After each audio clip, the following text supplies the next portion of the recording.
Well, good afternoon, everyone. Some of us had a chance to go down to the White House at the President's invitation earlier this morning, and I would mention that there's several areas where I think we can make some bipartisan progress. Obviously, the President wants trade promotion authority. I think that's something most of my members think is a good idea. Without TPA, of course, there would be no trade agreements, and so we think trade agreements are good for America, create jobs and opportunity for our people. Cybersecurity, the recent events certainly underscore the need again to tackle cybersecurity. It's been very complicated with a lot of different jurisdictional cross currents here in the Senate. We're going to make another run at breaking through that problem and getting something that the President can sign. He also indicated he is working towards sending us an authorization for the use of military force. I think a good starting place is for him to tell us what he wants and to provide the initial document off which we would work. And my feeling is that we're going to get that sometime in the near future. With that, let me turn to my colleagues. Well, for the first time in 10 years, starting tomorrow, that the Senate Republicans and House Republicans are going to get together for a retreat. And we've got Kathy McMorris Rogers and I have put together a good list of speakers for that retreat. We're going to have people like Tony Blair, Arthur Brooks, Peggy Noonan, Walter Isaacson, and Jay Leno on the agenda up there. So, but it'll be a good opportunity for us to, I think, start a conversation with our colleagues in the House about and exchange ideas about the agenda and the things that we want to accomplish here, to talk about the importance of creating jobs, growing the economy, strengthening the middle class, and there are going to be a lot of good sessions that will address the issues that are relevant to those objectives. So we're looking forward to it and want to invite you all to come up and join us. So, but anyway, that starts tomorrow and we'll wrap up on Friday. Well, we have the opportunity in front of us, hopefully very soon, to have the Keystone XL pipeline bill on the floor and open for debate. It is well past time, some 6 years past time as far as many of us are concerned, and we would like to see this pipeline moving. But we've got to get it through this body, as the House has demonstrated across the chambers here. So we're hopeful that we will have an agreement shortly that will allow us to take up amendments. The leader has promised a full and open amendment process, and I have been in discussions with the ranking member on the Energy Committee, Senator Cantwell, as to how we might be able to tee up several amendments on both sides. We're going to go back to the regular order process of amendments where the floor managers manage the bill. It's my hope that we will have, over the course of this next week, good, robust debate on energy issues. We haven't had good substantive energy debate on the Senate floor in years. It's well past time. I think in the past day or so you've seen some of the contours of this debate as it will unfold. But at the end of the day, what we're talking about with Keystone XL is jobs. It's an opportunity for a resource with our friend and ally to the north. It is an opportunity for us to exercise a level of leadership, and I'm looking forward to not only the ensuing debate in these days to come, but to the ultimate passage of Keystone XL out of this body, out of the House, and to the President for his signature. I would like to thank my colleagues on both sides of the aisle for the bipartisan vote last night on the Keystone XL bill. The motion, of course, was on the cloture to proceed to the bill. We had 63 votes, and that was with a number of our members on the Republican side missing. So clearly a lot of bipartisan support for this legislation, and I hope we can continue forward in that vein. Remember, this is S1 because Senator McConnell not only wanted to address jobs right up front, and this is vital energy infrastructure for our nation. It's about energy, it's about jobs, economic growth, it's about national security. So that's what we want to focus on. But it's also very much about getting the Senate working in a bipartisan way. And so this open amendment process is all about trying to foster more bipartisanship, focus on the merits, energy debate focused on the merits. Republicans and Democrats alike, bring forward your amendments.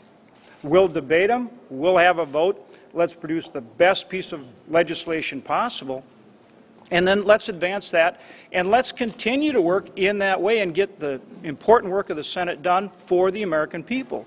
This is about getting the job done for the American people.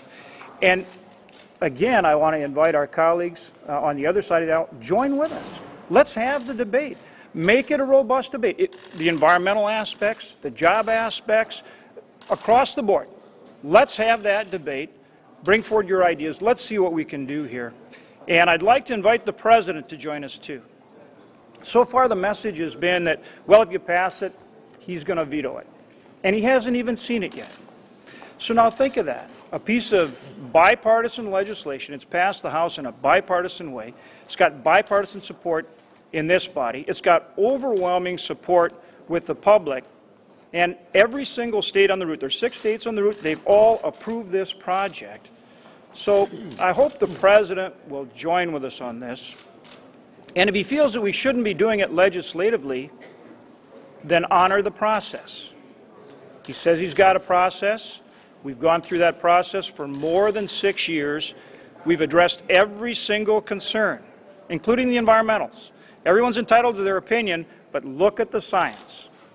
Look at the report that the State Department came forward, 5 different environmental impact statements, 3 draft, 2 finals, no significant environmental impact.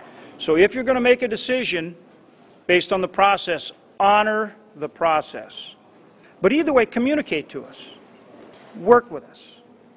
Let's get something done for the American people. Yeah, let me just add one thing. The only thing that's preventing us from beginning the amendment process was the insistence of one of the Democratic members that we burn 30 hours post-cloture on the motion to proceed. That is only preventing Democratic senators from offering amendments. We will begin offering amendments. We'll either do it by agreement sometime today, or we'll do it late tonight. But amendments will be offered once the 30 hours is either completed or mercifully shortened. Yeah. Yesterday in Louisville, Samantha Power urged you not to pass new Iran sanctions. Do you still plan to take legislation like that up this week? Yeah, Ambassador Samantha Power was at the University of Louisville at my request yesterday. It's a program that I've had for 20 years. I've had speakers in on both sides of the aisle for a couple of decades. And of course, she articulately advocated the President's position. That's her job on a number of different things. The timing of Iran sanctions was one of her recommendations. She also advocated the President's Cuba policy and a variety of other things. She was a spokesman for the administration. I appreciate her being there and exposing the students to another point of view. Yeah. Mitt Romney is starting to tell supporters that he may run again in 2016. Do you think he could be a viable candidate, or do you think that it's gotten to the point where he's tried it, he's done it, and move on? I've told all the people who are thinking about running for president the best day they'll have will be the day before they announce, because after they announce, all of you guys will be after them. I admire them all for their ambition. The more the merrier. I think it's completely open for all the aspirants to make their cases to the various states that play an early part in the process. Look, our job here is to try to make some progress for the country. There's always an election coming up in America. We've had one every 2 years, right on schedule, since 1788. Our job here in the Senate is to see if we can make some progress for the country right now.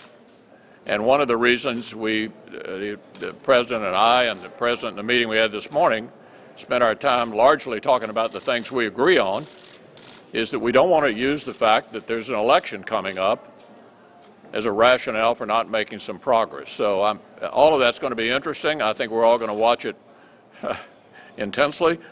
But in the meantime, we need to try to figure out the things we agree on and make some progress for the country. Yeah, yeah.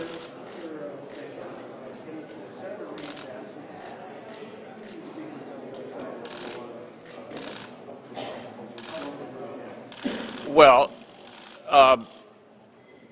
Senator Durbin has been standing in for Senator Reid, and I think that's the pecking order, if you will. And we're all hoping Senator Reid's going to be back very soon. Senator McConnell, there have been reports that you might block amendments of Sanders' climate change amendment. No, we're not blocking. Look, nobody's blocking any amendments except the senator from California who is making us burn 30 hours to begin to have the bill up and open for amendment. We're not anxious to block anybody's amendment. We're wide open. The Senate's out of practice here. It's been a long time. We're not trying to block anybody's amendment. We're trying to gin up business. I'm trying to shorten the process so the Democrats can offer their amendments to this bill. I'm going to take one more. Yeah. On trade, when you asked the president at the meeting today to step up his advocacy on TPA with his caucus, what was his response? Did he commit to doing that, and if so, what?